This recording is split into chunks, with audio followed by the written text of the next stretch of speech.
Hello everyone. So kuna changamoto ya gesi ambayo kwa muda mrefu sana tumekuwa tukifundisha kwamba watu wengi ambao huwa wanapata gesi despite kuwa na infection labda ya H pylori.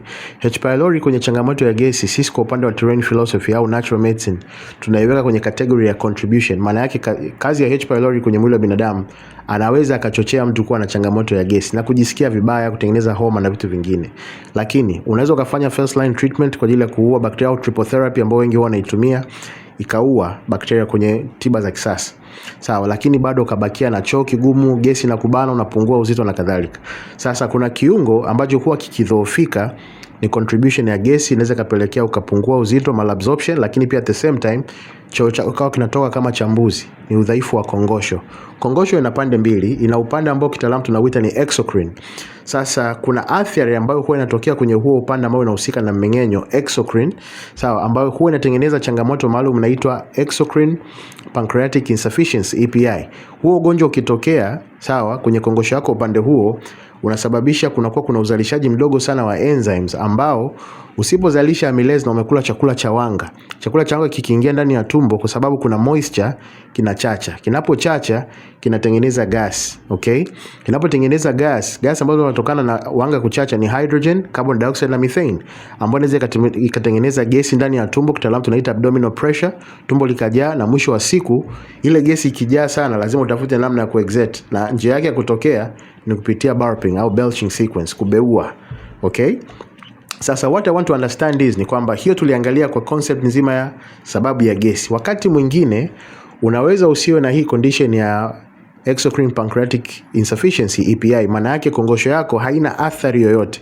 Unaweza ukacheck vipimo vya choo, sawa, kwa ajili ya kuangalia uzalishaji wa enzyme, ukakuta uko perfect.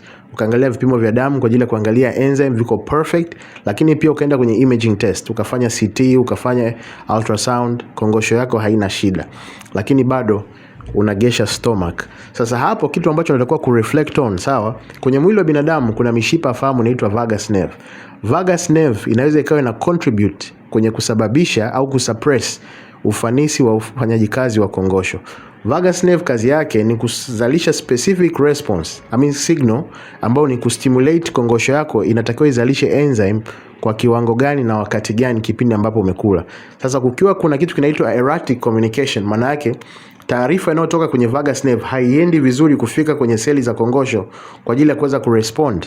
Hiyo peke yake inaweza kapelekea kongosho yako kushindwa kuzalisha hizo enzymes ambazo zinahusika na kumeng'enya hivi vyakula. Kwa hiyo ukishindwa kuzalisha amylase, protease pamoja na lipase, tumbo lako lazima litajaa.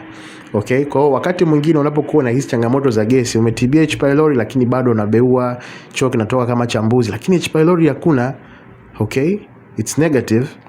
What you need to fix ni kuimarisha kongosho, lakini pia sio kongosho peke yake, na ndio maana kwenye upande wa terrain philosophy tumefocus zaidi na kitu kinaitwa holistic healing. Unapewa dawa ambazo zinashughulika na ule mfumo wote. Utapewa dawa kwa ajili ya kuimprove kongosho, utapewa dawa kwa ajili ya kuimprove communication pathway ya vagus nerve, utapewa dawa kwa ajili ya lymphatic system ambayo inaweza ikawa inasababisha kuondoa yale madini, kwa sababu lymphatic system inapokuwa congested kwenye hizi vagus cells inasababisha demineralization. Calcium ikiondolewa kwenye vagus nerve, taarifa ya electromagnetic energy haisafiri, ile taarifa ya umeme ambayo inapeleka hiyo signal inategemea calcium. Kwa hiyo wakati mwingine kuna kitu inawezekana inasababisha ile calcium yako inakuwa robbed away, inaibiwa, ambayo ni lymphatic system. Kwa hiyo ni segment ya dawa ambazo zinasaidia kusupport kuanzia pancreatic ya kongosho, utumia vagus nerve, utumia adrenal gland, kwa sababu adrenal gland ndio ina control jinsi gani mishipa ya fahamu inafanya kazi ili hiyo changamoto iweze kuisha. Karibu sana clinic kwa ajili ya msaada zaidi.